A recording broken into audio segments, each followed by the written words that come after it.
Hi and welcome to our latest video in our series on classic and collectible cameras with our classic cameras expert John Wade.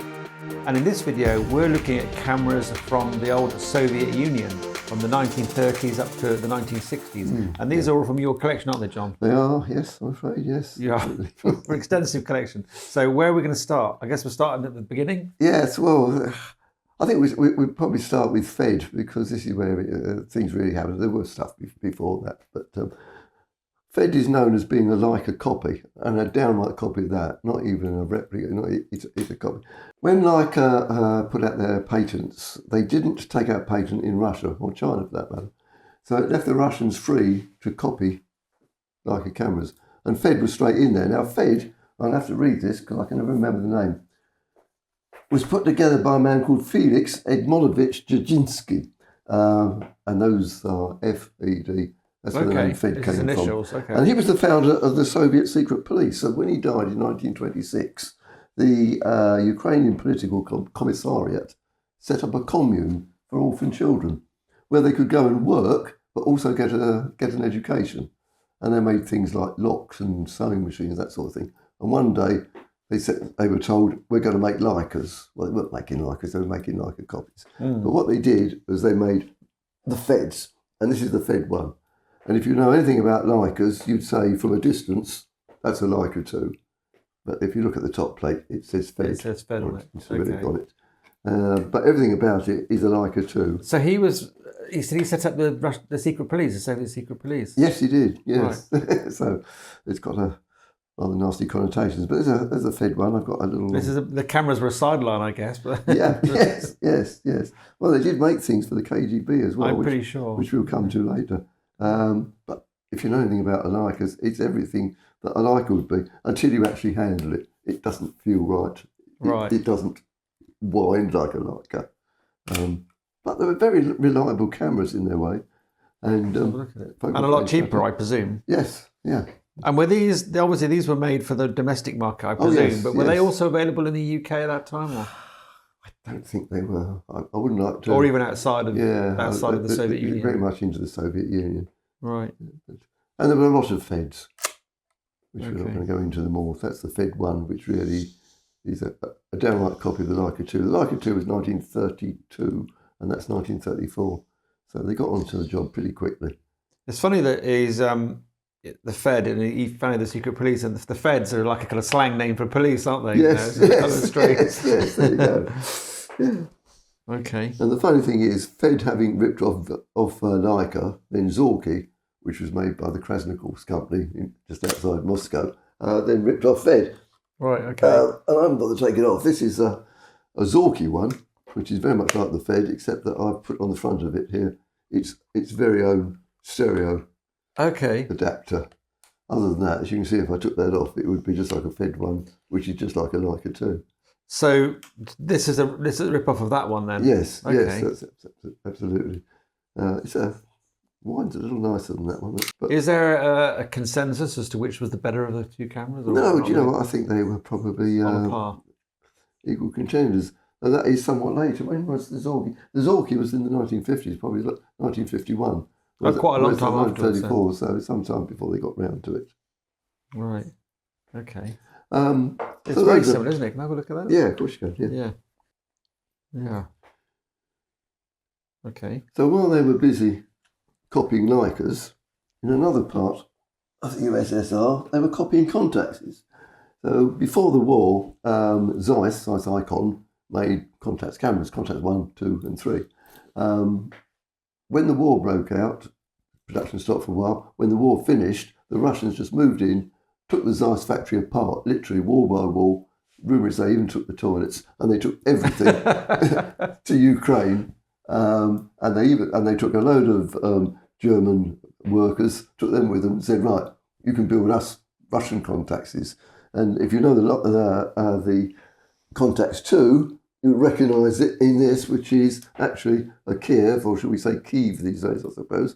Kiev 4A, have I written that down? Yeah, no, just a Kiev 4, which is a direct contact copy of the Contax 2. Got everything that the Contax had. But the interesting thing, of course, is he's got the same bayonet fit lens. So you could buy one of these and still put Zeiss lenses on it. Okay. And they were pretty robust. And they went on to make a copy of the 3 and the 3, just the 3, which was like the 2 with an exposure meter mounted on the top. But evidently, when they first went there, they still had a lot of parts. So they continued making their Kiev cameras with contact bits, but then they had to make their own. And that was... so it's no wonder it feels like a pretty authentically like a contact, because they did literally took the factory apart. It's almost part for part like a contact. Yeah. Okay. So they didn't just copy German cameras; they copied Japanese as well, including this. This is a Kiev 30. This is a 30M, which is slightly different, and this is a direct copy of the Minolta 16, little 16mm sub-miniature camera. And it's really rather nice. I like it better than the Minolta, actually. All the controls, etc. on the end there. Rather like Minox, that advances the film. Fix the shutter. And these were actually often built into other devices and used for covert purposes. And the most famous one was a thing called the John Player Special, which was like a pack of John Player Special cigarettes with one of these inside, with all the controls on the bottom. And 3 cigarettes standing out the top, and one was to wind the film, and one was to release the shutter, and I haven't got one of those. They look like a pack of cigarettes. It looks like a pack of cigarettes, so we use those sort of purposes. One came up for auction. This is an interesting, a couple of years ago. Now, the going rate for them is they're not that rare, but they are collectible, and the going rate for them is about 300 quid, something like that. So one came up for auction a couple of years ago, and there was obviously 2 people who really wanted it, but didn't know that it wasn't rare, and the bidding went to £29,000, which by the time they put on the buyer's premium, brought it up to about £35,000. Wow! And the auction house, the owner of the auction house, took it personally to the man who bought it. And bearing in mind, someone who's mad enough to spend £30,000, there was another man behind him bidding against him. Really? And the story is that they were probably, we don't know exactly who, but they were probably 2 museums. Right. And one of them was setting up a spy museum in America, and he was the one who bought it. But all it was a packet of John Player cigarettes with one of those stuck up it. And the same week, you could get one on eBay for 300 quid. Wow. which shows the crazy amount of money. The folly sometimes of auction houses. Yeah. Have a look at that one. You can. I'll give you this one back now. That's very kind of you. It's nice. It's nicely made. I like it. Yeah. Okay. So, back to German copies. We have a very direct copy here of Zeiss Icon's Super Iconta, which is a folding roll film camera, self-erecting like that. There's the viewfinder with parallax correction on it. That moves up and down for the correct parallax. Rangefinder, which folds out from there. And what was this one called? This is the Moskva. Right, okay. Which I think might be Russian for Moscow. But sounds it's very plausible.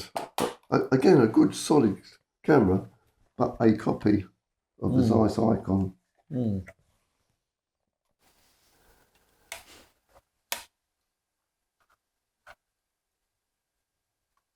Okay, yeah. Yeah, I get the impression that it probably was a very good camera. Yeah. But Feels pretty speak good. as long as you use it. So there's Germany and Japan. Not to leave out the Swedes, they also copied the Hasselblad.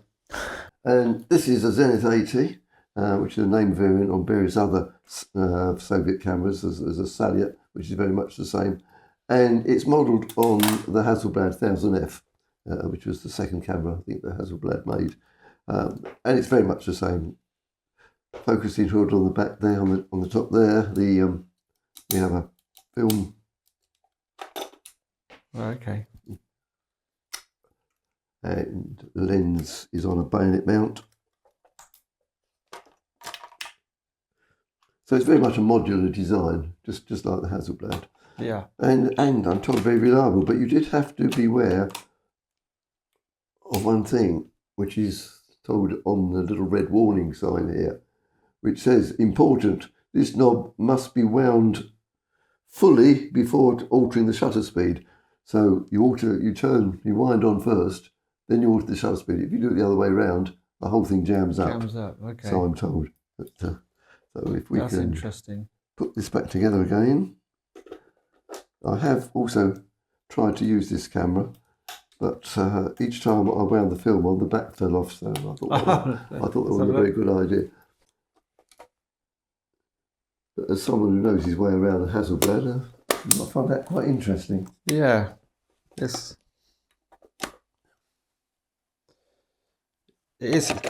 clearly a different lens mount to the Hasselblad, but this looks so similar. It looks like you could use this interchangeably with Hasselblad backs, and they fit. Yes. And they even put the little serial number on the bottom at the back, which is what they do on Hasselblads as well. Is that right? It's so similar to.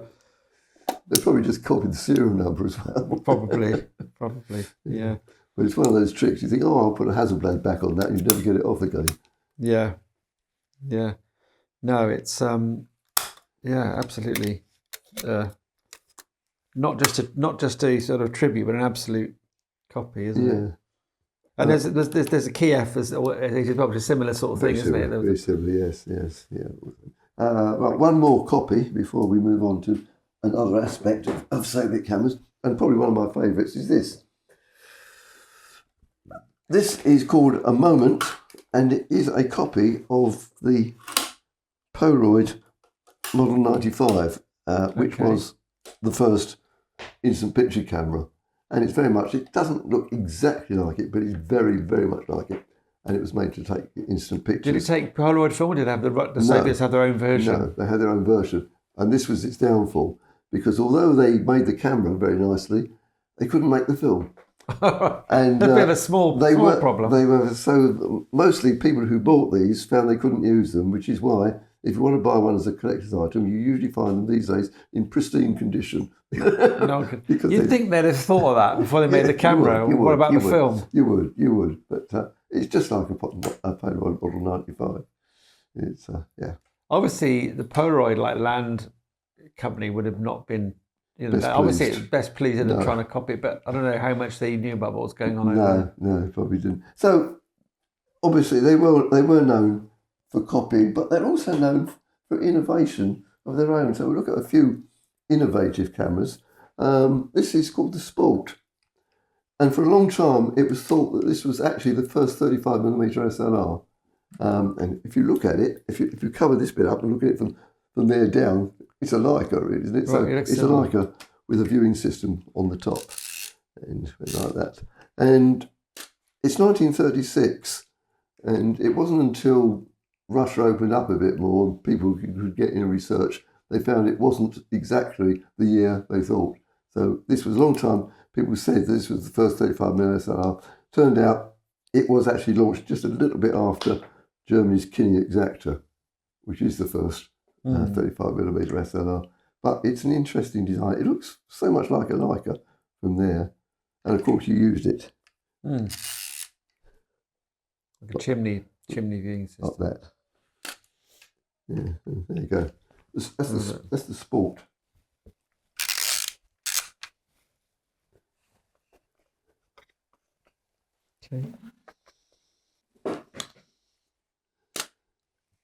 Okay. That's the Sport. This is the Start. I've got a Start and a Sport. And the Start was generally known as the Russian Exakta. Now, the Krasnikov's company, just outside Moscow, is known for Zenith cameras, basically. I haven't brought any Zenith up here, but as you know, Zenith were good, well-made, solid camera that everybody started their amateur photography career on. Zenith EM. Yeah. Yes, absolutely. And with this, they thought they were going to crack the professional market. And it's very much like an Exakta insofar as this plunger on the front here, first of all, shuts the aperture down to preset aperture and then goes on to press the shutter release underneath, which is very much the way Exakta worked. Exakta was on that side and they put it on this side. Right. However, they couldn't really get it. Certain things went wrong with it. They couldn't get it working as well as they thought. They certainly never produced a range of lenses for it that they said they were going to produce. And in the end, it failed. And they went back to making Zenith amateur cameras, from which I'm sure they made most of their money.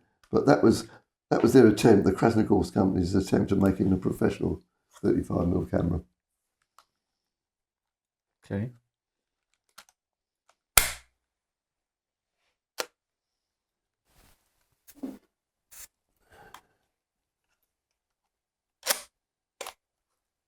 Interesting. Yes, it's solid, isn't it? For Yeah. want of a better word. Equally solid is this. This is a Leningrad 35mm camera. Again, not too dissimilar from a Leica. Even takes Leica screw-fit lenses on a 39mm screw mount. But its clever thing is a clockwork motor drive. So as it fires, it also advances the film on a motor drive. Otherwise, bog standard cameras, shutter speeds, apertures, etc., etc.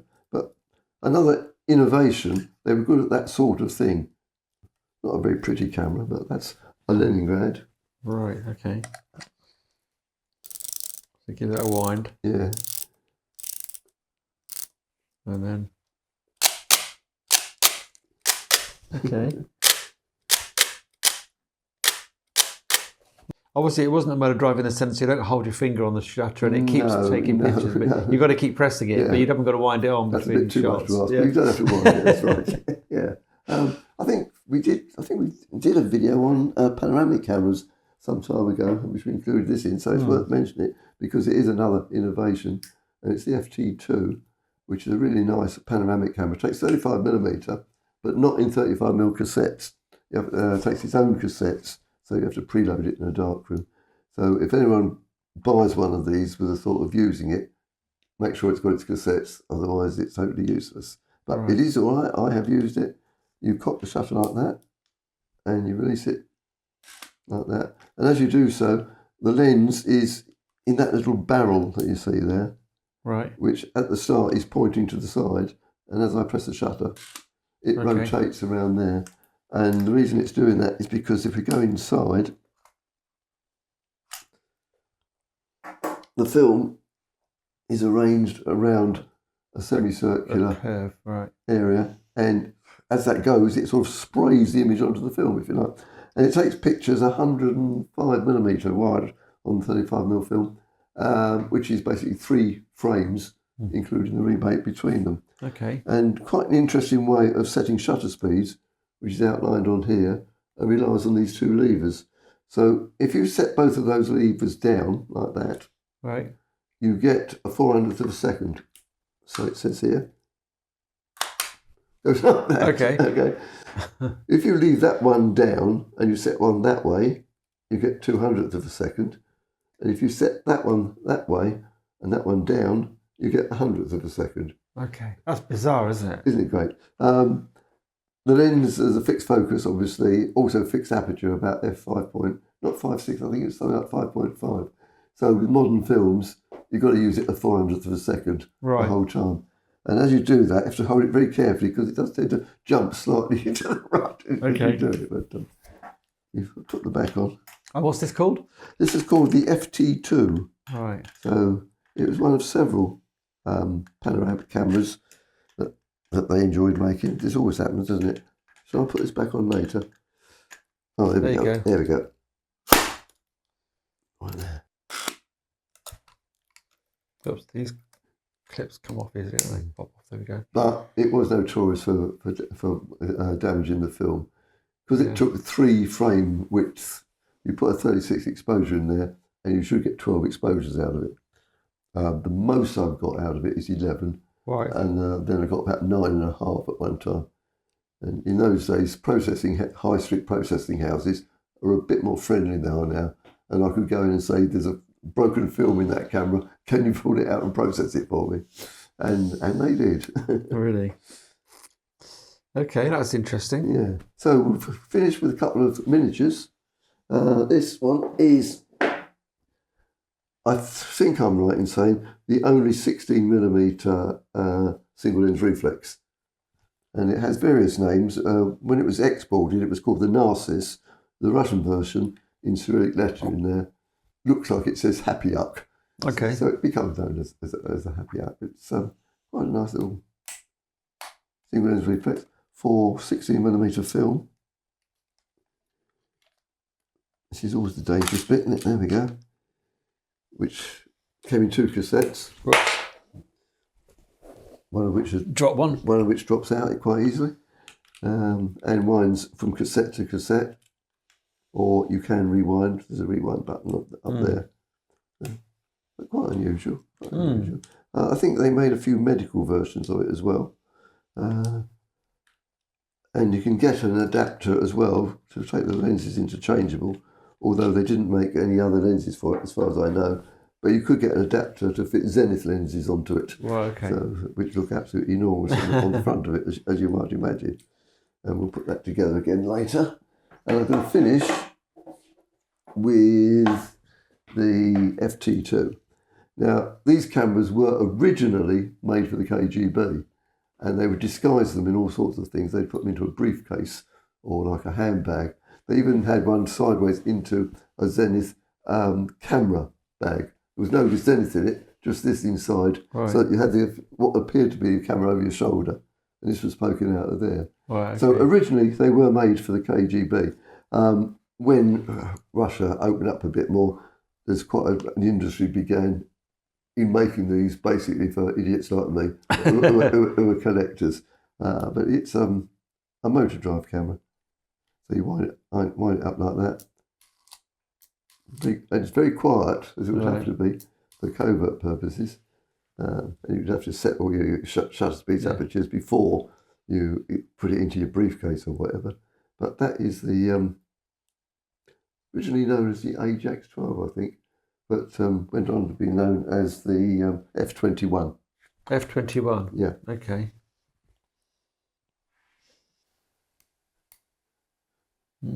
That one, unfortunately, has got the lens, which is a bit jammed on the focusing, which is why I got it cheap. Okay. But you can imagine, if you're a spy, all you've got to do is cough, and, and you would disguise the... Great. If anyone's interested in Soviet cameras, there are many, many, many more. And I can only recommend basically this book, which isn't by me. It's by a man called Jean-Luc Princel. This is the 2nd edition, and it tells you everything you need about Russian cameras. Okay, yeah, because there's lots of I know there's some others that I've had over the years or seen over the years that we haven't included, but yeah, it's fascinating. Jean-Luc was a real expert on the subject. Okay. I hope you found that interesting. I'm sure you're probably, if you're from the UK, or I don't know how popular Zeniths were in Europe, but still in the UK, if you're like someone around my age, you almost certainly had a Zenith at some point when you started out in photography, because in the sort of 70s that was the thing. But obviously, I hope you found this interesting. Maybe you've owned some of these other cameras, Kievs or Leningrads or Lubitels or whatever. Do tell us what you think of these cameras in the comments. Tell us what you might have owned, what you thought of them. And do subscribe to the channel if you don't already. Like the video if you enjoyed it, and see you in the next one.